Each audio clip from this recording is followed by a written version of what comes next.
যথেষ্ট কাজ করেছে। ধন্যবাদ বারাবণী পুলিশকে। বারাবণীর পুলিশ যথেষ্ট পরিমাণে ভোটের দিন থেকে শুরু করে তার আগের দিন থেকে শুরু করে যখনই কোথাও গন্ডগোল হয়েছে যথারীতি ব্যবস্থা নেওয়া সব রকম হেল্প করেছেন।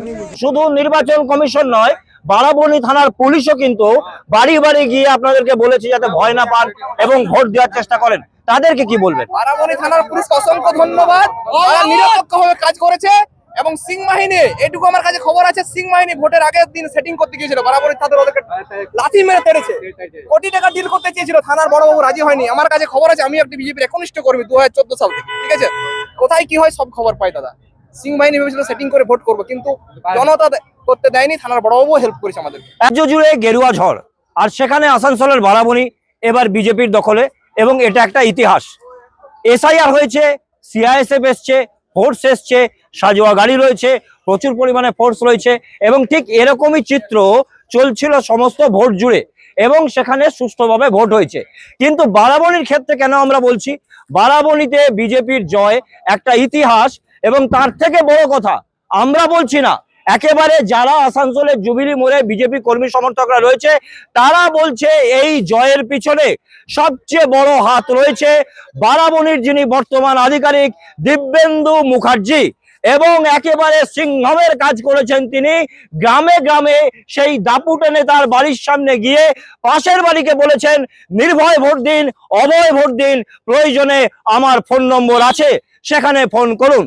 এবং একেবারে রাস্তা ফাঁকা করে দিয়েছিলেন কেন্দ্রীয় বাহিনীকে নিয়ে ভোটের দিন। রীতিমতো নিয়ম মেনে মানুষকে অভয় দিয়ে যে ভোট দেওয়ানো হয়েছে, এবং এই বিজেপি কর্মী সমর্থকরা বলছে ওখানকার দাপুটে নেতারা সেই আইসি অর্থাৎ ভারপ্রাপ্ত আধিকারিকের কাছে গেছিলেন বেশ কিছু টাকা পয়সা নিয়ে ইলেকশন সেটিং করার জন্য, কিন্তু একেবারে দিব্যেন্দু মুখার্জির সততা এবং তার প্রচেষ্টা এবং ইলেকশন কমিশনের আদেশ, তার সঙ্গে সিআইএসএফ বারাবণী জয় এনে দিয়েছে। আমরা বারবার বলছি আমাদের বিশেষ অনুষ্ঠান তুমি বলবে আমি শুনবোতে আমরা বলি না, কারা বলছে আমরা শোনাবো, শুনুন সরাসরি।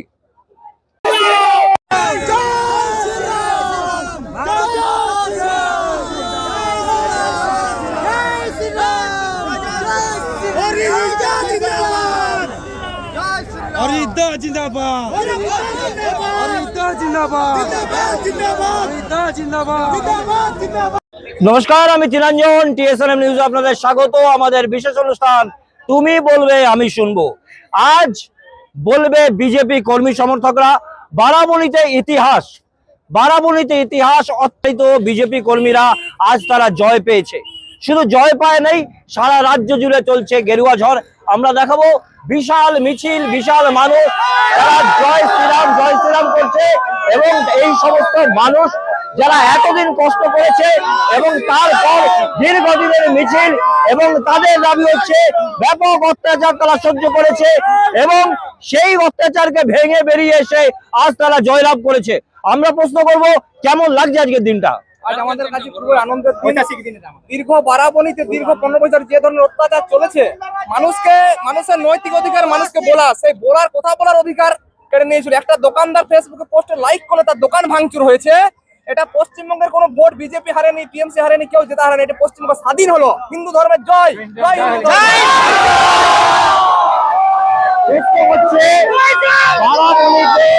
বারাবণীতে দীর্ঘদিন ধরে একটা দল তাদের রাজত্ব ছিল এবং সেখানে বেশ কিছু নেতা তারাই সবটা করত। আপনারা কি পেতেন? বারাবণীতে অসিত সিং নিজের মতো করে চালাতো, প্রশাসন পুলিশ সবকিছু ও ভাবতে এটা আমার মানে রাজা, যেমন হিরক রাজার দেশ সেরকম করে দেশ চালাতো সিং বাহিনী। আজ কোথায় সিং বাহিনী? ডেকে আনুন, দম আছে দাঁড়াক এখানে। মানুষের উপর অত্যাচারিত মানুষ। এবার নির্বাচন কমিশনকে ধন্যবাদ, যেভাবে ভোটের আয়োজন করেছিল সব মানুষ ভোট করতে পেরেছে, সব হিন্দু ভোট করতে পেরেছে। এই জন্য আমরা বিপুল ভোটে জয়ী হয়েছি। শুধু নির্বাচন কমিশন নয়, বারাবণী থানার পুলিশও কিন্তু বাড়ি বাড়ি গিয়ে আপনাদেরকে বলেছে যাতে ভয় না পান এবং ভোট দেওয়ার চেষ্টা করেন। তাদেরকে কি বলবেন? বারাবণী থানার পুলিশকে অসংখ্য ধন্যবাদ। তারা নিরপেক্ষভাবে কাজ করেছে এবং সিং বাহিনী, এটুকু আমার কাছে খবর আছে, সিং বাহিনী ভোটের আগের দিন সেটিং করতে গিয়েছিল, বারাবণী থানার ওদেরকে লাঠি মেরে তেড়েছে। কোটি টাকা ডিল করতে চেয়েছিল, থানার বড়বাবু রাজি হয়নি। আমার কাছে খবর আছে, আমি একটি বিজেপির একনিষ্ঠ কর্মী 2014 সাল থেকে, ঠিক আছে? কোথায় কি হয় সব খবর পাই দাদা। সিং বাহিনী ভেবেছিল সেটিং করে ভোট করবো, কিন্তু জনতা করতে দেয়নি, থানার বড়বাবু হেল্প করেছে আমাদের। একদম বিজেপি কর্মী সমর্থকরা বলছে যে এইবারেও এত কড়াকড়ির মধ্যেও কিন্তু পুলিশকে সেটিং করতে গেছিল এখানকার যারা তৃণমূলের ছিল তারা, এবং পুলিশ কিন্তু অ্যাডজাস্ট হয়নি, নিরপেক্ষভাবে কাজ করেছে। আমরা বলছি না, বলছে এই বিজেপি কর্মী সমর্থকরা। আমরা একটু কথা বলার চেষ্টা করবো। আপনি কোথায় থাকেন? কাপিস্টা। বহু বছর পর কিন্তু এই জায়গাটা পেলেন আপনারা, কেমন লাগছে? খুব সুন্দর লাগছে, খুব ভালো লাগছে। এতদিন কি রকম চলতো? এতদিন যা রাজত্ব চলতো, যাতাই রাজত্ব চলতো, সেটা অসিত সিং থাকতো, অসিত সিং এর দাপটে গোটাই করে রাখতো এবং যাতাই হয়ে পরিবেশ করে রেখেছিল অসিত সিং প্রত্যেক গ্রামে। এইবারে যে কেন্দ্রীয় বাহিনী এবং বারাবণী থানার পুলিশ মানুষের কাছে গিয়ে বারবার বলেছে নির্ভয় ভোট দিন, অভয় ভোট দিন, আমরা আছি, সেই জন্য কি ভোট মানুষ দিতে পেরেছে পরিষ্কার ভাবে? সুন্দরভাবে ভোট দিয়েছে, খুব ভালোভাবে ভোট হয়েছে। কেন্দ্র বাহিনীর সম্পূর্ণ আস্থা ছিল খুব ভালো হবে এবং ভালোভাবে সমস্ত ভোট দিয়েছে। খুব চমকানো করেছে অসিত সিং এবং তার দলবল এবং তার ভাইরা। চমকানো কোথায় গেল? পুলিশ এবং কেন্দ্রীয় বাহিনী তো নিরপেক্ষভাবে কাজ করলো। না, বিজেপি তো 2021 সালে জিতেছে, 21 সালে বিজেপি জিতেছে, 21 সালে এইভাবে ভোট দেয় না, বিজেপি 21 সালে জিতছে। হ্যাঁ, একদমই তাই। দেখো এই যে উৎসব, এই যে আনন্দ, এই যে আবির, এনারা বলছেন স্বাধীন হলো বারাবণী। ধন্যবাদ দিলেন বারাবণীর যিনি বড় আধিকারিক তাকে, এবং তার সঙ্গে ধন্যবাদ দিলেন কেন্দ্রীয় বাহিনীকে। এত বছর পরে বারাবণীর ইতিহাস বদলালো। এখন দেখার জেতার পর এনারা কিভাবে মানুষের পাশে থাকে। আজ এ পর্যন্তই, আবার আগামীকাল দেখুন তুমি বলবে আমি শুনবো।